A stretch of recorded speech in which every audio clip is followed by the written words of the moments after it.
Hello friends, welcome to Ahana Cakes and Vlog channel. இன்னைக்கு வந்து நம்ம சூப்பரான ஹோம்மேட் ரசமலை டேஸ்டியா எப்படி பண்ணலாம் அப்படிங்கறத இந்த வீடியோல ஃபுல்லா சொல்லிருக்கேன். நான் ரசமலையை ஹோம்மேடா தான் நான் பண்ணி என்னோட கேக்குக்குலாம் யூஸ் பண்ணுவேன். அதுக்கு நான் சீக்ரெட்டான ஒரு பொருள் டேஸ்ட்க்கு ஆட் பண்ணுவேன். அது என்னன்னு இந்த வீடியோல நான் சொல்றேன். வாங்க வீடியோக்குள்ள போலாம். இப்போ ஃபர்ஸ்ட் நம்ம வந்துட்டு ரசமலை பால் வந்துட்டு மேக் பண்ணனும். நான் 1 லிட்டர் அதாவது அரை லிட்டர்ல 2 பாக்கெட் தனியா பால் வாங்கி வச்சிருக்கேன். அதுல வந்து ஃபர்ஸ்ட் அரை லிட்டரை வந்துட்டு 1 கிளாஸ் மட்டும் தண்ணி ஊத்தி நான் இதுல சேர்த்துக்கிறேன். நான் எதுக்கு தண்ணி ஊத்தி சேர்த்துக்கிறேன் அப்படினா அடி பிடிக்காம இருக்கும். கீழ வந்து அந்த பாலடை வந்துட்டு நம்ம பாத்திரத்துல ஒட்டாம இருக்கும். அதுக்காக தான் 1 கிளாஸ் தண்ணி கொதிக்க வச்சு அதுக்கு அப்புறம் நான் பால் சேர்த்துக்கிறேன். அதிகமான தண்ணி இதுக்கு சேர்க்க தேவையில்லை. ஏன்னா நம்ம வந்து இத வந்து தெரச்சி இத நம்ம ஆடையை தனியா தான் பிரிச்சு எடுக்க போறோம். அப்போ வந்துட்டு அந்த பால்ல உள்ள தண்ணியே நமக்கு எக்ஸ்ட்ரா அதிகமா கிடைக்கும் அப்படின்றதுனால அதிகமான தண்ணி தேக்க தேவையில்லை. இது வந்து இப்போ நல்லா கொஞ்சம் பொங்கி வரட்டும். பொங்கி வந்ததுக்கு அப்புறம் நான் 2-3 பொங்கு கொதியல் வந்ததுக்கு அப்புறம் நல்லா கிண்டி விட்டுட்டு அதுக்கு அப்புறம் தான் நான் இதுல வினிகர் இல்லனா உங்களுக்கு தேவையில்லைனா எலுமிச்சை பழம் எது வேணாலும் சேர்த்து நீங்க பாலை தெரச்சி எடுத்துக்கலாம். இப்போ பால் நல்லா பொங்கி வந்திருக்கு. பால் வந்துட்டு நான் 2-3 தடவை நல்லா பொங்க விட்டுட்டு அதுக்கு அப்புறம் தான் வினிகர் சேர்த்துப்பேன். ஏன்னா அந்த பாலோட பச்சை ஸ்மெல் அந்த வாடை பால் வாடை அடிக்குன்னு சொல்லுவாங்க.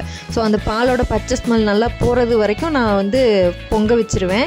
நல்லா கொதிச்சதுக்கு அப்புறம் தான் நான் வந்துட்டு இதில் வினிகர் சேர்ப்பேன். இதில் வந்து வினிகரையோ நீங்கள் எலுமிச்சை பழத்தையோ எப்படின்னா கொஞ்சம் கொஞ்சமாக தான் நீங்கள் சேர்க்கணும். ஏன்னா ஒரேடியாக மூடியில் ஊற்றிட்டோம் அப்படின்னா அது ஒரே கட்டியாக போயிடும். நமக்கு வந்து கொஞ்சம் பால்கோவா எப்படி தெரிஞ்சு வருமோ அது மாதிரி தெரிஞ்சு வரணும். பாலை சிம்லே வச்சு நல்லா கிண்டி விட்டுட்டு இருக்குங்க. அந்த சைட்ஸில் எல்லாத்துலேயுமே ஆடை படியும். ஸோ அந்த ஆடை நமக்கு முக்கியம் தான். ஏன்னா நமக்கு ஃபுல்லாக இப்போ ஆடை தான் தேவை. ஸோ நல்லா கிண்டி அந்த சைட்ஸில் உள்ள அந்த ஆடை எல்லாத்தையும் ஒரு சேர்த்து நம்ம கிண்டி விட்டுக்கிட்டே இருந்தோம் அப்படின்னா நமக்கு கரெக்டாக இருக்கும். இப்போ வந்து பாலில் உள்ள அந்த பச்சை ஸ்மெல் அந்த பால் வாடை எல்லாம் இப்போ போயிடுச்சு. நம்ம மேக்ஸிமம் எல்லாருக்குமே ரசமலாய் எப்படி பண்ணணும்னு தெரிஞ்சிருக்கும். பட் தெரியாதவங்களுக்கு பிகினருக்கு நான் சொல்லி கொடுக்குறேன். இப்போ வந்து நான் வந்து வினிகர் தான் நான் சேர்த்துக்க போகிறேன். தேவைப்படுறவங்க வினிகர் இல்லை அப்படின்னா நீங்கள் எலுமிச்சை பழம் சேர்த்து 1 ஸ்பூன் வினிகர் சேர்த்து இப்போ நான் கொஞ்சமாக திரைச்சி எடுத்துருக்கேன். ஒரேடியாகவும் வினிகரை ஃபுல்லாக ஊற்றிடக்கூடாது. கொஞ்சம் கொஞ்சமாக சேர்த்து அது வந்துட்டு நல்லா நமக்கு பால்கோவா மாதிரி தெரிஞ்சு அப்படியே கொஞ்சமாக புட்டு மாதிரி வரும். அது வரைக்கும் கொஞ்சமாக தான் சேர்த்து ஆட் பண்ணிக்கணும். மொத்தமாக ஆட் பண்ணிட்டோம் வினிகர் அப்படின்னா மொத்தமாக ஒரு கெட்டியாக ஃபார்ம் ஆயிரும். ஸோ அந்த மாதிரி நமக்கு தேவை கிடையாது. கொஞ்சமாக இந்த மாதிரி நமக்கு பால் தனியாக தண்ணி தனியாக தெரிஞ்சு நமக்கு இந்த மாதிரி ஆடை தனியாக கலெக்ட் ஆகி வரும். இதை நம்ம வடிகட்டி எடுக்கும்போது நமக்கு சூப்பராக அந்த தண்ணியெல்லாம் ரொம்ப சீக்கிரமாகவே நமக்கு ட்ரை ஆகி கிடச்சிரும். அதுக்காக தான் நான் சொல்கிறேன். இப்போ பர்ஃபெக்டாக நமக்கு வந்துட்டு பால் ஆடை வந்து தனியாக எடுக்கிற டைம் வந்துச்சு. ஸோ இதை அப்படியே நான் தூக்கிட்டு போயிட்டு நான் ஸ்ட்ரெயின் பண்ணி எடுத்துக்கிறேன், வடிகட்டி எடுத்துக்கிறேன். இப்போ சுத்தமான ஒரு காட்டன் கிளாத் வச்சு நான் இதை வடிகட்டி எடுத்துக்கிறேன். இதில் வந்து பால் கிடைக்கிறது ரொம்பவே கம்மி தான். நமக்கு அரை லிட்டர் பாக்கெட்டில் வந்துட்டு நமக்கு ஒரு உள்ளங்கை அளவுக்கு தான் நமக்கு பாலாடை கிடைக்கும். ஆனால் தண்ணி ஃபுல்லாக இருக்கும். ஏன்னா பாலில் உள்ள தண்ணி தெரிஞ்சு வந்துடும். நம்ம வேறு ஆட் பண்ணியிருக்கோம்ல ஒரு கிளாஸ், அதுவும் தெரிஞ்சு வந்துடும். ஸோ இது அப்படியே நல்லா நம்ம வடிகட்டி சுத்தமாக எடுத்துக்க வேண்டியதான். இதுக்கு முன்னாடி ஒரு ஸ்டெப் பண்ணணும். நம்ம வந்து வினிகர் சேர்த்துருக்கிறதுனால அதோட புளிப்பு டேஸ்ட் இருக்கும். அதனால ஒரு கிளாஸ் தண்ணியை வச்சு மறுபடியும் அதை நல்லா வாஷ் பண்ணிக்கணும். நீங்கள் சிங்க்குக்கு டேரெக்டாக சிங்கில் வச்சே வாஷ் பண்ணலாம். நான் வந்து வீடியோ எடுக்கிறதுக்காக உங்களுக்கு நான் டம்ளரில் தண்ணி வச்சு அது நல்லா வாஷ் பண்ணி எடுத்துக்கிட்டேன். இதோட புளிப்பு டேஸ்ட் வினிகரோட புளிப்பு டேஸ்ட்டு லெமன் சேர்த்திங்கன்னா அதோட புளிப்பு டேஸ்ட்டும் இதில் இருக்கும். அதை எடுக்கிறதுக்காக தான் நம்ம இந்த மெத்தடு நான் ட்ரை பண்ண சொல்கிறேன். பாலாடையை நம்ம தனியாக கட்டி வச்சாச்சு. அது நல்லா ட்ரை ஆனதுக்கப்புறம் அதை நம்ம பார்க்கலாம். இப்போ நம்ம ரசமலாய் மில்க் செய்யலாம். அதுக்கு பழையபடி நான் 1 கிளாஸ் தண்ணி ஊற்றி நல்லா கொதிக்க வச்சு இந்த பாத்திரத்தில் எடுத்துக்கிறேன்.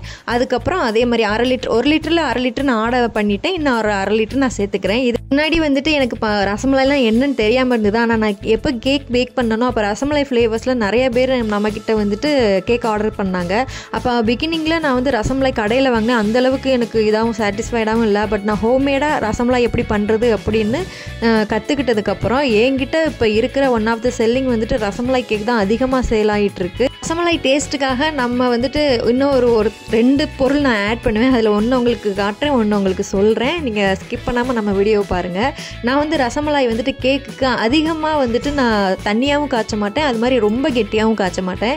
நார்மலான பதத்துக்கு நான் ரபடி எடுத்துக்குவேன். ஏன்னா நம்ம கேக்குக்கு சோக் பண்ணும்போது தண்ணியாக இருந்தாலும் ரொம்ப அந்த டேஸ்ட் வராது, ரசமலாயோட டேஸ்ட் வராது. அது மாதிரி ரொம்ப கெட்டியாக இருந்தாலும் அந்த கேக்கு வந்துட்டு ஸ்பாஞ்சு சோக் ஆகவே ஆகாது, ஊறாது. அதனால் எனக்கு மீடியம் பதத்துக்கு கரெக்டாக நான் நான் கேக்குக்கு தகுந்த மாதிரி பண்ணுவேன். உங்களுக்கு வேணும் அப்படின்னா இன்னும் கொஞ்சம் திக்காக நான் சாப்பிட்றவங்க அப்படின்னா கொஞ்சம் கெட்டியாகவே பாசுந்தி மாதிரி கூட நீங்கள் ரபடி மாதிரி கூட நீங்கள் கொஞ்சம் சுண்டை வச்சு கூட எடுத்துக்கலாம். பட் நான் என்ன சொல்கிறேன்னா இது வந்து கரெக்டாக இருக்கும். அதிகமாக கட்டியாக இல்லாமல் அதிகமாக தண்ணியாக இல்லாமல் பண்ணுறது. நான் வந்து டேஸ்ட்டுக்கு வந்துட்டு இந்த பாதாம் மிக்ஸ் வந்துட்டு ஆட் பண்ணுவேன். என்னோடய ஹோம்மேட் இப்போ அவங்க கொஞ்சம் காஸ்ட் கம்மியாக கேட்டாலுமே ஒன்றும் பிரச்சனை இல்லை. ஆனால் எனக்கு தேவை என்னோட கேக் நல்லா டேஸ்ட்டாக இருக்கணும் அப்படின்றதுக்காக கண்டிப்பாக நான் ரசமலாயில் இதை ஆட் பண்ணாமல் கொடுக்கவே மாட்டேன்.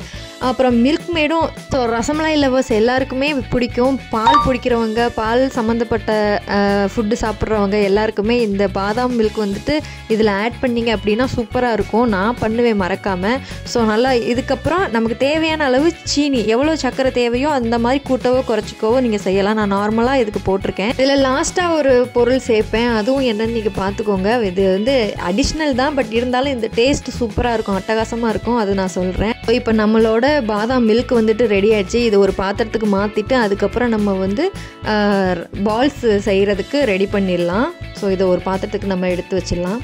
அடுத்து நம்ம வந்து ரசமலாய் பால்ஸ் வந்துட்டு செய்ய ஆரம்பிச்சிடலாம். ரொம்ப நல்லா ட்ரை ஆகி கிடச்சிருக்கு பாருங்க. ஒரு 1/2 லிட்டர் பால், அதில் ஒரு உள்ளங்கை அளவு தான் கிடச்சிருக்கு. எனக்கு 1 kgயில் நான் செய்ய போகிறேன் கேக்கு. அதுக்காக தான் நான் அதை மேக் பண்ணிகிட்ருக்கேன். ஃபஸ்ட்டு நீங்கள் என்ன பண்ணுறீங்க அப்படின்னா அந்த ரசமலாய் வந்துட்டு நல்லா ட்ரை ஆகி கிடச்சோடனே நல்லா உதுத்து விட்டுக்கோங்க. இப்படி புட்டு மாதிரி வந்துடும். இதில் வந்து தண்ணியோ பாலோ எதுவும் சேர்த்து நம்ம இது பண்ணக்கூடாது. எப்படி நம்ம ரசகுல்லா எப்படி செய்கிறோமோ அதே மெத்தட் தான். நல்லா ஒரு சப்பாத்தி மாவை போட்டு பிசைகிற அளவுக்கு இதை போட்டு ஒரு சேர்த்து நல்லா பிசைஞ்சு எடுத்துக்கோங்க. அதுலேயே கொஞ்சம் நமக்கு அந்த ஒரு பட்டர் ஈரப்பதம் கிடைக்கும். அதுலேயே கொஞ்சம் கையெல்லாம் பிசுன்னு அந்த பாலில் உள்ள ஒரு பிசுப்பே நமக்கு கையில் கிடைக்கும். ஸோ இது உள்ளங்கையை வச்சு நல்லா ஒரு சாஃப்டாக வர்ற வரைக்கும் நீங்கள் நல்லா இதை மசிச்சு எடுக்கணும். சப்பாத்தி மாவை எப்படி போட்டு கிண்டுறோமோ அது மாதிரி நல்லா மசிச்சு எடுக்கணும். ஏன்னா இது உதிரியாக தான் இருக்கும். அப்புறம் நமக்கு ஒழுங்காக பிடிக்க வராது. பால்ஸ் வந்துட்டு நமக்கு கைக்கு ஒழுங்காக பிடிக்க வராது. அதனால இந்த ஆடையை எவ்வளோ ப்ரெஷர் கொடுத்து நம்மளால் நல்லா பிசைஞ்சு எடுக்க முடியுமோ அதே அளவு பிசைஞ்சு எடுத்துடணும். ஸோ நல்லா சப்பாத்தி மாவை போட்டு அடித்து குத்துற மாதிரி ஒரு உள்ளங்கையை வச்சு, அது சப்பாத்தி மாவு நிறையா இருக்கும். ஸோ போட்டு அடித்து குத்திலாம். இது இத்தினோண்டு தான் இருக்கும். அதே கொஞ்சம் மிஸ் ஆகிடாமல் நம்ம பிளேட்லேயே வச்சு ஒரு சேர்த்து கொண்டு வர வேண்டியதான் இதோட வேலை.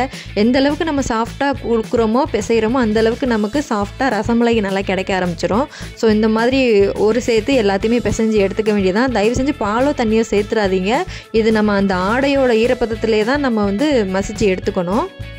ஃபைனலாக நம்ம நல்லா உருட்டி எடுத்ததுக்கப்புறம் கையில் பிடிச்சி பார்த்தா அது உருண்டை பிடிக்க வருதா அப்படின்னு சொல்லிட்டு பார்த்துக்கோங்க. இந்த நான் கொஞ்சம் எடுத்து உங்களுக்கு உருண்டை பிடிச்சி காட்டுறேன். இந்த அளவு உருண்டை பிடிக்க வந்ததுக்கப்புறம் குட்டியாக மாவு எடுத்துகிட்டு நம்ம எப்படி குலாப் ஜாமுனுக்கு வந்து உருண்டை பிடிப்போமோ அதே மாதிரி ப்ரெஷர் கொடுத்து நல்லா உருண்டை பிடிச்சிட்டு லைட்டாக எப்படி வடை தட்டுவோமோ அது மாதிரி தட்டி விட்டுட்டு எட்ஜஸ்ட்லாம் கொஞ்சம் அந்த பிரிவு கொஞ்சம் பிட்டாக பிரிஞ்சு இருக்கும். அதை வந்துட்டு நம்ம அப்படியே ஒரு ஷேப்புக்கு கொண்டு வந்துட்டு அவ்வளோதான், சரியாயிரும். ஸோ இதே மாதிரி எனக்கு எத்தனை பீஸ் கிடைக்கிது அப்படின்னு உங்களுக்கு தட்டிட்டு வந்து சொல்கிறேன். பாருங்க, க்யூட்டாக நல்லா குட்டியாக அப்படி சின்ன குட்டி இட்லி மாதிரி நமக்கு கிடச்சிருக்கு. ஸோ எனக்கு 1/2 லிட்டர் பாலில் செஞ்ச அடையில் நமக்கு கிட்டத்தட்ட ஒரு 15 கிட்ட எனக்கு இந்த ரசமலாய் பால்ஸ் கிடச்சிருக்கு. இது போதுமாக இருக்கும். எனக்கு 1 kg கேக்குக்கு எனக்கு இது தாராளமாக போதும்.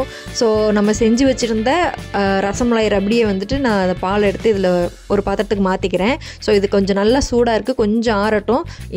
இதுக்கப்புறம் நம்ம வந்து ரசமலாய்ஸ் எல்லாம் நம்ம வந்து சுகர் சிரப்பில் போட்டு நம்ம கொதிக்க வச்சு அதுக்கப்புறம் இந்த பாலில் ஆட் பண்ணிக்கலாம்.